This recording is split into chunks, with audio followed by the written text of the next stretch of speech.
Assalamualaikum warahmatullahi wabarakatuh. Perkenalkan, saya Fatima Eldi Zahra dengan NIM 21108420037.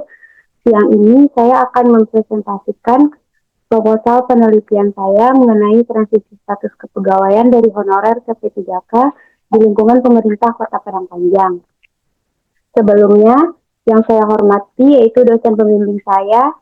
Pertama yaitu Bapak Dr. Hendri Kuswara SIP MSOC SC selaku dosen pembimbing 1 dan Ibu Nila Wahyuni SAP MAP selaku dosen pembimbing 2. Baiklah, saya di sini akan mempresentasikan proposal penelitian saya yang dimana penelitian saya ini dilatar belakangi oleh manajemen aparatur sipil negara atau ASN pada era reformasi birokrasi mendorong pemerintah untuk menciptakan sumber daya manusia yang kompeten, profesional, serta mampu memberikan pelayanan publik yang berkualitas dan responsif terhadap kebutuhan masyarakat.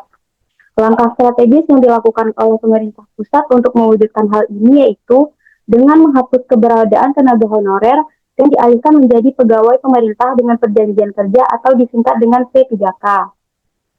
Adapun regulasi atau dasar hukum yang mengatur kebijakan ini yaitu yang pertama, Undang-Undang Republik Indonesia Nomor 5 Tahun 2014 tentang Aparatur Sipil Negara.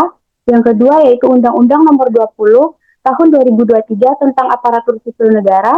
Yang ketiga, Peraturan Pemerintah Nomor 49 Tahun 2018 tentang Manajemen P3K. Selanjutnya yaitu Surat Edaran Menteri Pan-RB Nomor B-15/M-M-M-01.00/2022 tentang pendataan tenaga honorer atau non-ASN di lingkungan instansi pemerintah dan Surat Edaran Wali Kota Padang Panjang Nomor 800.1.2/BKPSDM/PP-3/2025 tentang larangan perpanjangan masa kerja dan atau pengangkatan pegawai non-ASN di lingkungan pemerintah Kota Padang Panjang. Pada tahun 2024, jumlah tenaga honorer di Indonesia tercatat sebanyak 1.789.051 orang. Jumlah tenaga honorer yang telah mengikuti seleksi P3K di tahun 2024 yakni sebanyak 1.684.293 orang. Bagi tenaga honorer yang tidak memenuhi syarat atau TMS pada tahap 1 dan TMS pada tahap seleksi kompetensi dasar atau SKD akan dialihkan ke skema P3K paruh waktu sesuai dengan keputusan Menteri Pan-RB Nomor 16 Tahun 2025 tentang P3K paruh waktu. Keberadaan P3K saat ini mayoritasnya yaitu di instansi daerah dan jabatan terbanyak diisi oleh tenaga guru dan tenaga kesehatan. Fenomena yang terjadi di lapangan, terjadi demo tenaga honorer pada tanggal 11 November tahun 2024 di halaman kantor Balai Kota Padang Panjang. Yang kedua yaitu adanya jumlah tenaga honorer di Kota Padang Panjang menurun dari 1.203 orang di tahun 2022 menjadi 963 orang tenaga honorer yang masih aktif pada tahun 2025. Tenaga honorer di Kota Padang Panjang yang telah dirumahkan yaitu sebanyak 235 orang sejak April 2025. Sangat terbatasnya jumlah formasi P3K sehingga tidak mengcover semua tenaga honorer yang ada di Kota Padang Panjang. Adanya ketimpangan jumlah tenaga honorer dengan formasi P3K yang tersedia. Tenaga honorer yang masih aktif bekerja untuk gajinya masih dibebankan kepada APBD Kota Padang Panjang. Belum adanya pelatihan khusus yang diberikan untuk P3K setelah diangkat selain orientasi. Bagi tenaga honorer yang dirumahkan, belum jelasnya mekanisme perlindungan atau penyaluran kembali. Urgensi penelitian ini yaitu yang pertama, proses transisi status kepegawaian ini menimbulkan kecemasan bagi tenaga honorer yang masih aktif dan belum diangkat menjadi P3K akan nasib mereka ke depannya. Kedua, dibutuhkannya pengelolaan SDM yang efektif dari instansi teknis yaitu BKPSDM Kota Padang Panjang di dalam proses transisi kepegawaian ini. Yang ketiga yaitu penelitian ini ingin menggambarkan proses transisi honorer ke P3K dalam kerangka teori MSDM menurut Hasibuan. Yang kedua, yang selanjutnya yaitu rumusan masalah. Rumusan masalah di sini yaitu untuk melihat bagaimana proses transisi status kepegawaian dari honorer ke P3K di lingkungan pemerintah Kota Padang Panjang. Selanjutnya, tujuan penelitian yaitu untuk mendeskripsikan proses transisi status kepegawaian dari honorer ke P3K di lingkungan pemerintah Kota Padang Panjang. Manfaat penelitian, yang pertama manfaat teoritis yaitu untuk menambah wawasan dan literatur mengenai transisi honorer ke P3K dalam perspektif MSDM.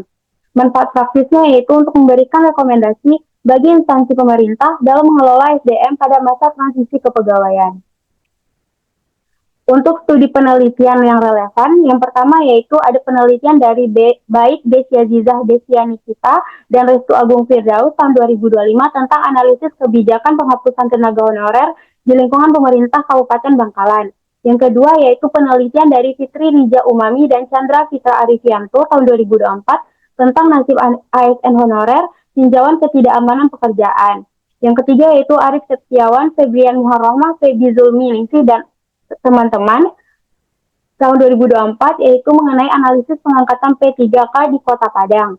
Selanjutnya yaitu penelitian oleh Denny Jaya Saputra tahun 2022 tentang eksistensi pegawai pemerintah dengan perjanjian kerja ditinjau dari Peraturan Nomor 49 tahun 2018. Yang kelima yaitu penelitian oleh Melsi Agrelia Muni, Jacob Daud Niga, DKK tahun 2025 yang membahas mengenai efektivitas pegawai pemerintah dengan perjanjian kerja pada Balai Besar Konservasi Sumber Daya Alam Nusa Tenggara Timur.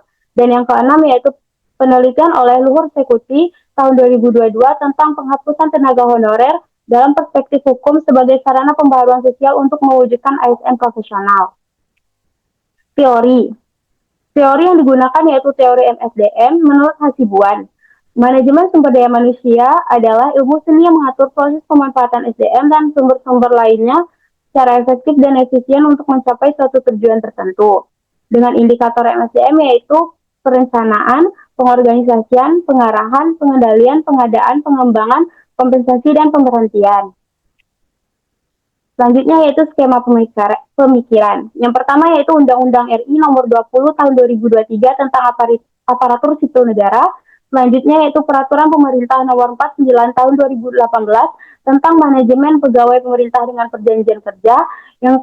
Yang ketiga yaitu Surat Edaran Menteri PAN RB Nomor B/1511 garing M.SM.01.00 garing 2022 tentang pendataan tenaga honorer non-ASN di lingkungan instansi pemerintah. Selanjutnya Surat Edaran Wali Kota Padang Panjang Nomor 800.1.2 garing K2 garing BKPSDM strip PP garing 111 garing 2025 tentang larangan perpanjangan masa kerja dan atau pengangkatan pegawai non-ASN di lingkungan pemerintah Kota Padang Panjang. Selanjutnya, transisi status kepegawaian dari honorer ke P3K di lingkungan pemerintah Kota Padang Panjang dengan memakai fungsi MSDM menurut Hasibuan yang dimana indikator fungsi yaitu perencanaan, pengorganisasian, pengarahan, pengendalian, pengadaan, pengembangan, kompensasi, dan pemberhentian. Definisi konsep. Tenaga honorer adalah orang yang diangkat oleh suatu lembaga atau instansi pemerintahan dan ditugaskan untuk melaksanakan tugas tertentu di lingkungan pemerintahan, namun belum memiliki status kepegawaian yang jelas dan diberikan upah atas pekerjaan yang telah dilakukannya. Selanjutnya yaitu pengertian dari P3K. P3K adalah warga negara yang diangkat oleh PPK karena memenuhi syarat tertentu untuk melaksanakan tugas pemerintahan dengan jangka waktu yang telah ditentukan. Selanjutnya transisi. Transisi ialah proses dalam bentuk peralihan terhadap suatu keadaan, kondisi atau tempat menuju sistem yang baru dan ke arah yang lebih baik. Selanjutnya MSDM. MSDM adalah serangkaian proses atau aktivitas yang dilakukan untuk mengelola dan mengembangkan sumber daya manusia di organisasi dengan memperhatikan aspek-aspek penting agar terciptanya pegawai yang kompeten dan dapat mencapai tujuan yang ingin dicapai oleh sebuah organisasi. 2.5 yaitu definisi operasional. Yang pertama, variabel perencanaan dengan indikator jumlah formasi yang disesuaikan dengan kebutuhan. Cara mengukurnya yaitu melihat jumlah formasi P3K dan kesesuaiannya dengan jumlah tenaga honorer yang tersedia. Indikator selanjutnya itu kualifikasi tenaga kerja dengan cara mengukurnya dengan melihat kriteria tenaga honorer yang dinyatakan layak dan dapat dialihkan menjadi P3K. Kedua, dilihat dengan ada tidaknya tahapan seleksi dan jadwal pelaksanaan yang disusun sesuai dengan regulasi nasional. Variabel kedua yaitu pengorganisasian dengan indikator yang pertama yaitu penataan struktur organisasi.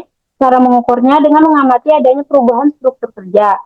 Untuk indikator kedua yaitu penempatan pegawai sesuai peran dan fungsi. Cara mengukurnya itu yang pertama melihat kesesuaian posisi P3K dengan unit kerja dan tugas pokok yang telah ditetapkan. Kedua, melihat kesesuaian penempatan posisi sebelumnya ketika masih menjadi honorer dan setelah diangkat menjadi P3K.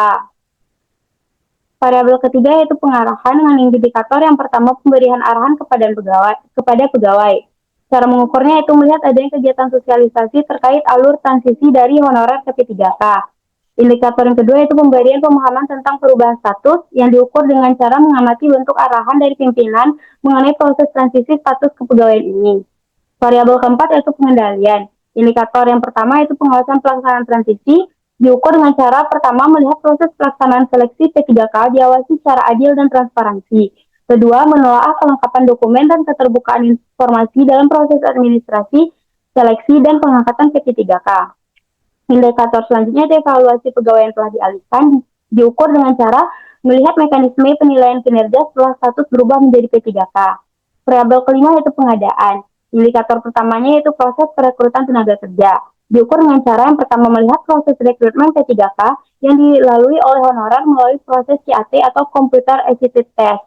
Yang kedua itu mencocokkan jumlah pelamar honorer yang direkrut dengan jumlah formasi yang tersedia. Indikator selanjutnya yaitu proses seleksi. Diukur dengan cara melihat seleksi P3K yang dilalui oleh honorer dilakukan secara adil dan transparansi. Variabel selanjutnya yaitu pengembangan, indikatornya yaitu peningkatan kompetensi pegawai. Cara mengukurnya yang pertama, melihat ada tidaknya pelatihan dan orientasi kerja yang diberikan kepada P3K dalam rangka pengembang kapasitas pegawai. Yang kedua yaitu menelaah keberadaan program peningkatan keterampilan yang dilakukan secara berkala dan sistematis. Yang ketiga, melihat ada tidaknya proses pendampingan dan pembekalan terhadap pegawai dalam beradaptasi dengan lingkungan kerja baru.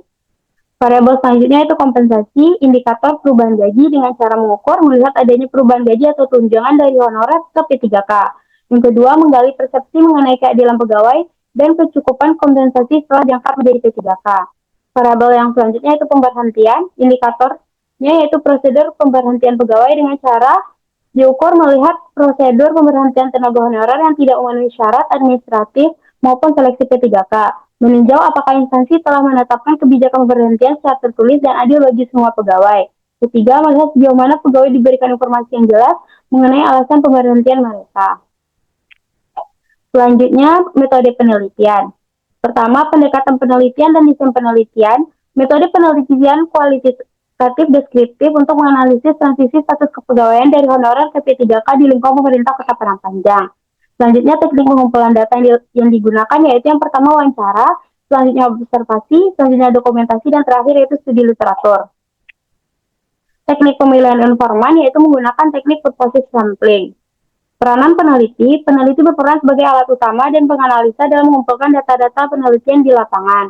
Proses penelitian dimulai dengan mengurus surat izin survei awal, kemudian melakukan survei awal dan wawancara untuk mendapatkan informasi dan data di BKPSDM Kota Padang Panjang. Selanjutnya yaitu unit analisis. Unit analisisnya yaitu Lembaga Badan Kepegawaian dan Pengembangan Sumber Daya Manusia atau BKPSDM Kota Padang Panjang. Teknik analisis data yang digunakan yaitu pengumpulan data, reduksi data, penyajian data, dan penarikan kesimpulan. Selanjutnya yaitu teknik keabsahan data yaitu menggunakan teknik triangulasi sumber. Baiklah, sekian, terima kasih. Sekian presentasi dari saya. Apabila ada kekurangan dan kesalahan, mohon dimaafkan. Assalamualaikum warahmatullahi wabarakatuh.